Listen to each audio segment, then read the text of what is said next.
Packer in Durham. Power Hour is upon us as we continue to stream live on the ESPN app. You've got the number for the program. That'd be 844-SAY-ACCN. Appreciate Petra Hula joining us. Anytime we have an Australian on the show, I'm all for it. There you go. Told you during the break, I wish I was Australian. That'd be a heck of Next life, I want to come back and Australia. Great. That'd be a heck of a trick. We got a lot of ground to cover here, and we have got the right man to do it with. We start the Power Hour with the Director of Athletics at the University of North Carolina, Bubba Cunningham, who joins us live from Chapel Hill. A couple things here. First of all, congratulations on your new package. Well-deserved. Great to have you at Chapel Hill and in the ACC. And you guys have been busy. I mean, I know Amelia Island was last week from a conference perspective, but you guys have been lining up all sorts of NIL things. You've gotten a lot of accommodations for what you've done with name, image, and likeness. As we come up on the, if I may say this, 11-month anniversary of this thing, do you feel like you're in the best possible situation given the volatility of the landscape, Bubba?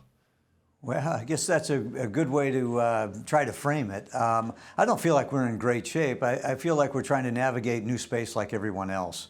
And some of the things we could anticipate, some of the things that happened, we had no idea were coming. So I think our students have done an outstanding job. Our coaches have done a great job, and the compliance staff in trying to facilitate answers in a very unsettled area, something that we don't know, we have any history of doing before. And so I think we're in good shape to navigate that space and providing as much information and clarity as we can, given the state that we're in. I think there's a lot to do going forward. Bubba, after Amelia Island ended last week, and you're flying back on American Airlines, you and Tina, and like I said earlier, I knew we were in good shape when I saw you two get on board. What was the one thing you learned the most about last week where you said, all right, we've got some direction, we've got some clearance, we kind of have some guidance, and I feel that everybody in the room's on the same page? And there may be multiple answers to this question, but what do you feel the best about after leaving Amelia Island that maybe before you got there, it was still a bit cloudy? Well, I think everyone really felt good about our league. We had the longest meeting we've ever had with our football coaches, and we met for 2.5 hours the very first day, talked about scheduling, talked about NIL, talked about all the different rules that are affecting college football. And I thought that was time really well spent. And then we had another hour meeting with the following day. We had an hour with the basketball coaches.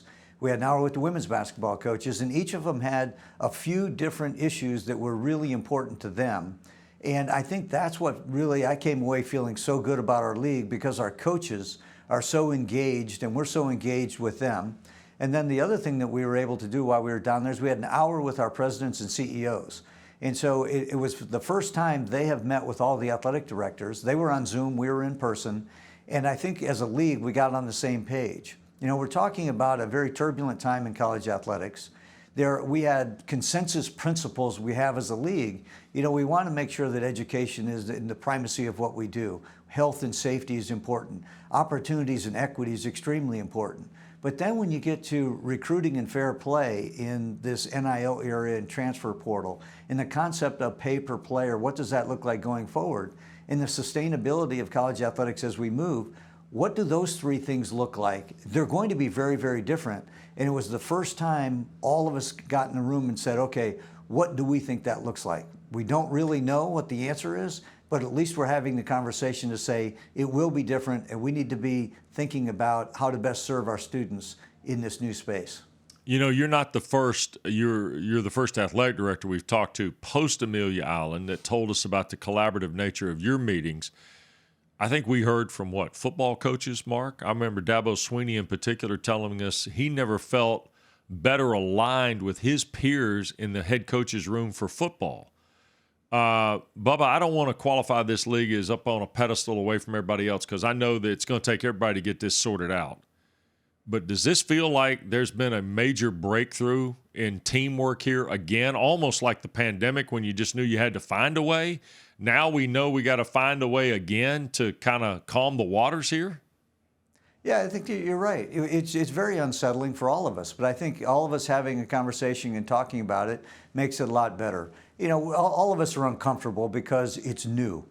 And we try not to be the old grumpy guy in the room saying, hey, it's not what it used to be. Of course it's not, because everything is different, and we're trying to navigate this new space. So I just think that this communication, being on the same page, I think Jim Phillips' leadership is outstanding. We have an awful lot of committees and subcommittees, and that sounds really formal, but the best thing about it is we talk on a regular basis. So all the issues are known to each other. We don't have all the answers. We have to work through committees to try to move things in a direction that may be helpful to us, but having the discussion on a regular basis means that we understand what the coaches are going through, and we're trying to help them with solutions and trying to explain that nationally and what that might look like as we move forward. One of the things that happened nationally that gave us an opportunity to at least talk about one division instead of two.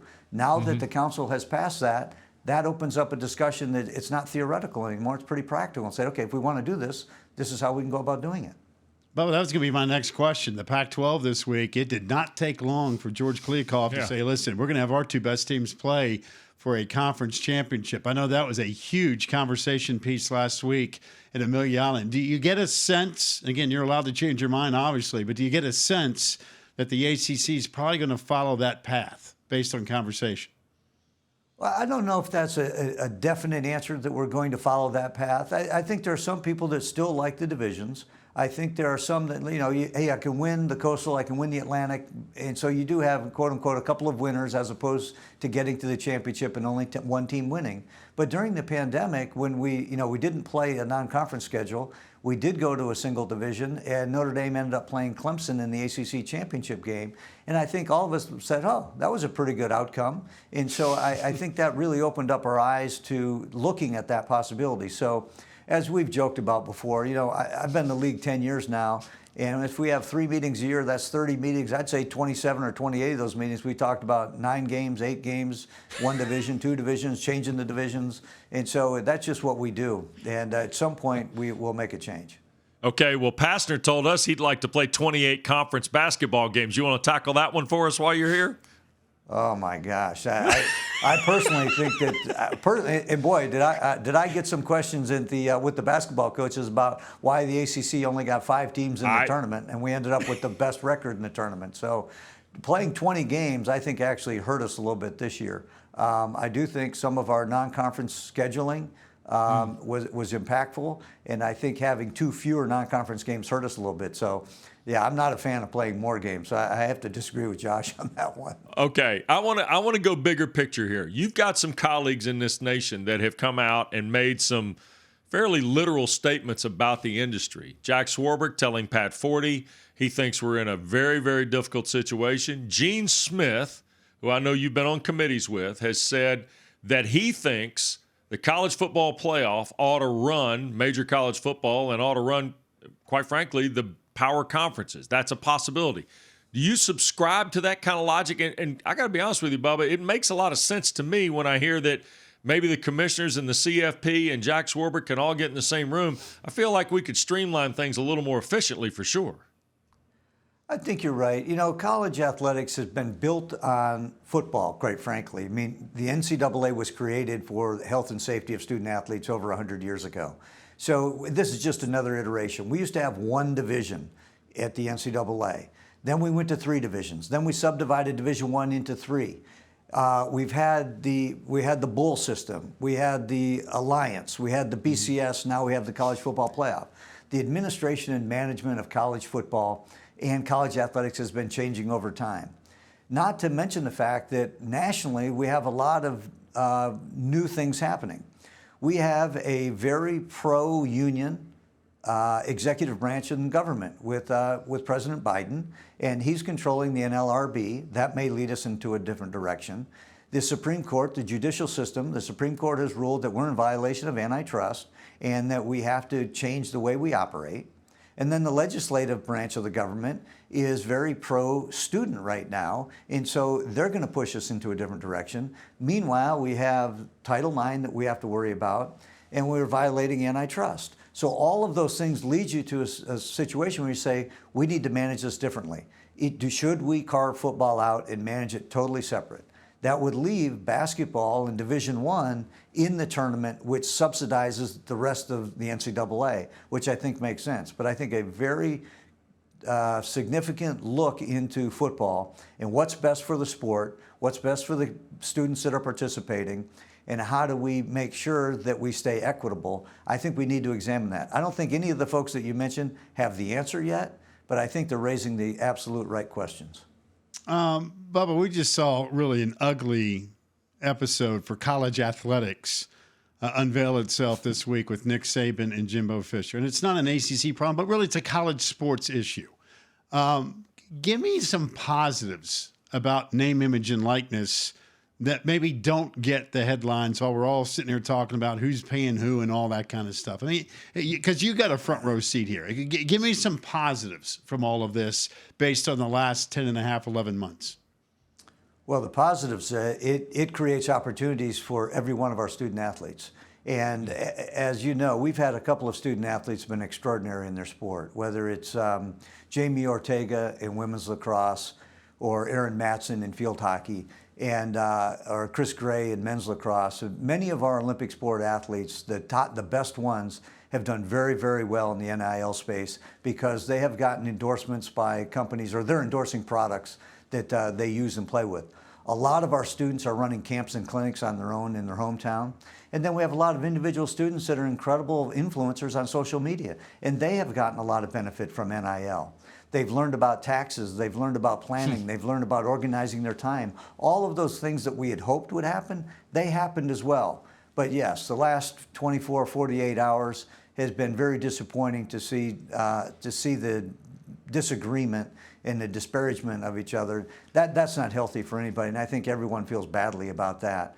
We have to get those things under control. But we said from the very beginning, NIL for the individual student and for our current student athletes can work and will work. The trouble that we have is recruiting.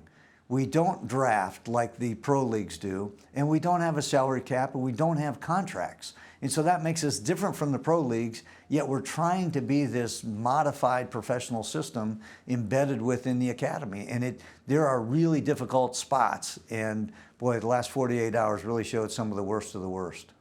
I want to ask you about some name, image, and likeness situations. There's a 6'11", apparently actor who has maybe a speaking or non-speaking role on a Netflix series that's coming out. Apparently, he doubles as a basketball player.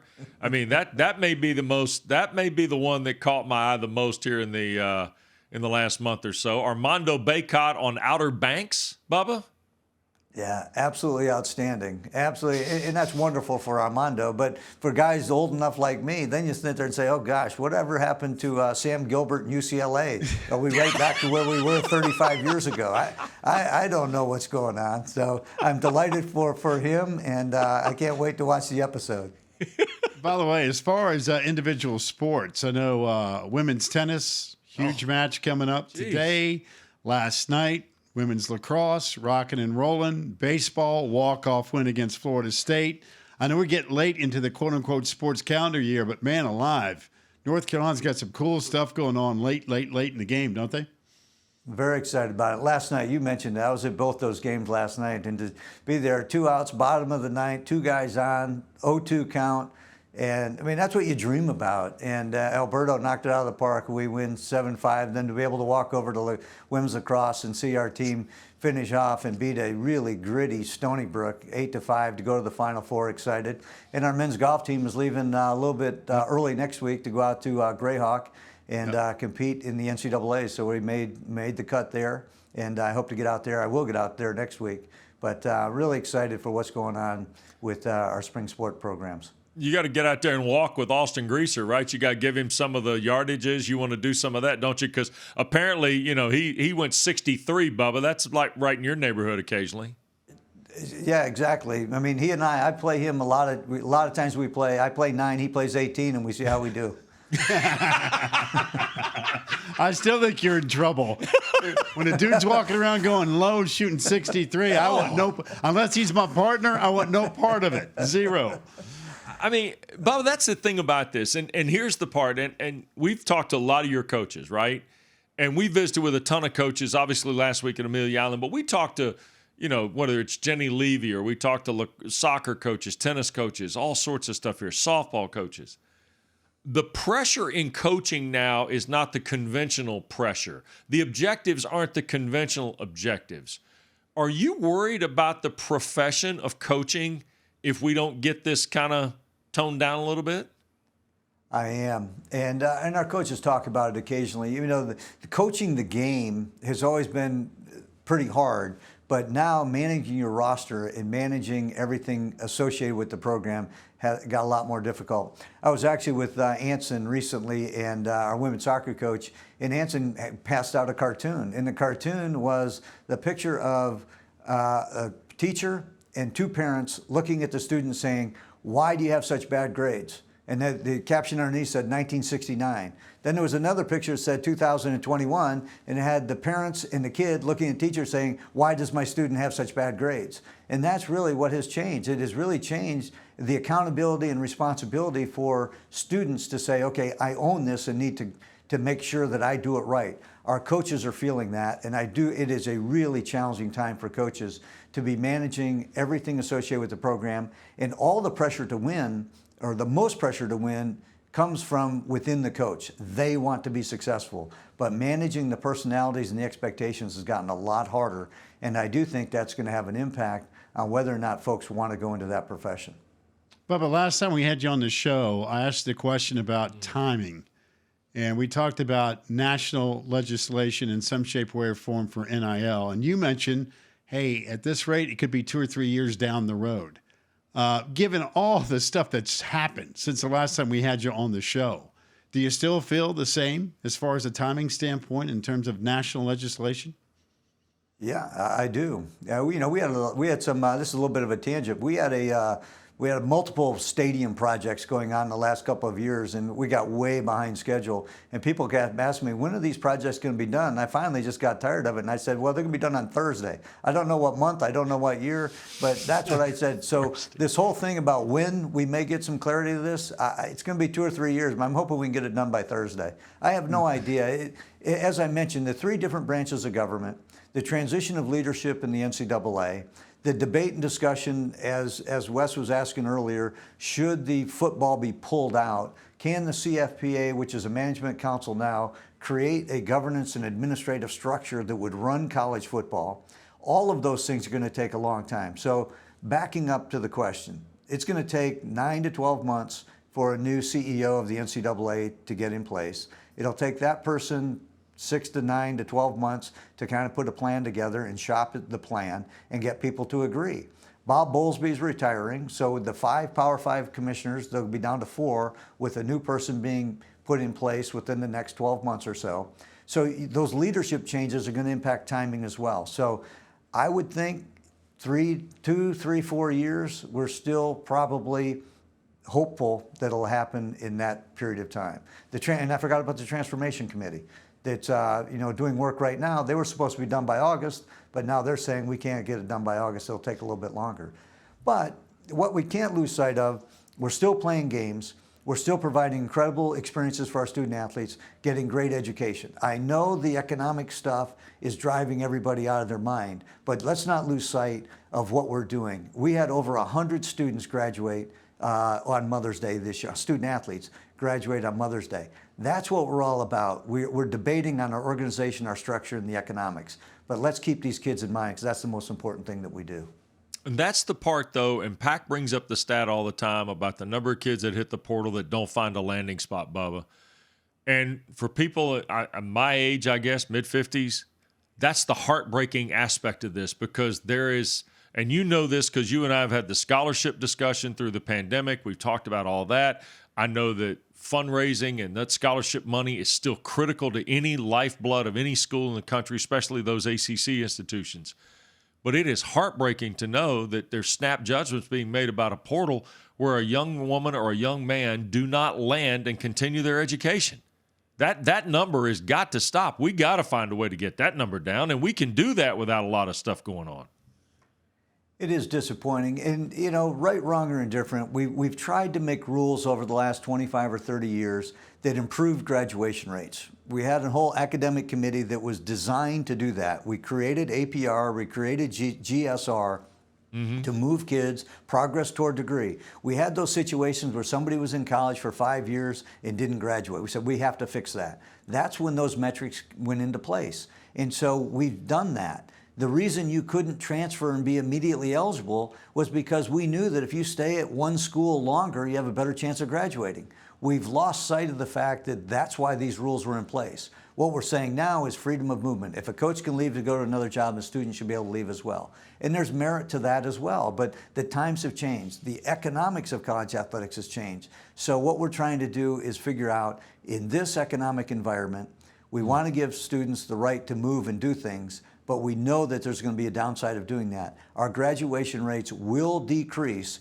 when students start to transfer more. The transferable hours, the courses available, the majors available, all those are going to limit what a student can do, not to mention the fact that there may not be a spot because the school they'd like to go to isn't available to them. And once they enter the portal, the school that they're leaving, they've taken away the scholarship and given it to someone else. So that's the downside of it. But the economics behind NIL and other things that are happening in the market may be beneficial in a different way.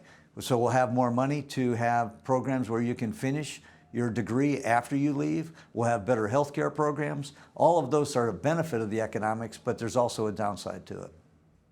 Bubba, always a pleasure. We learn something every time you're on the show, and it was great seeing you last week at Amelia Allen. Good luck, continued success, and we'll see you down the road. Well, I appreciate it. Thanks for all your time, and I appreciate the support of the ACC. Thanks, guys.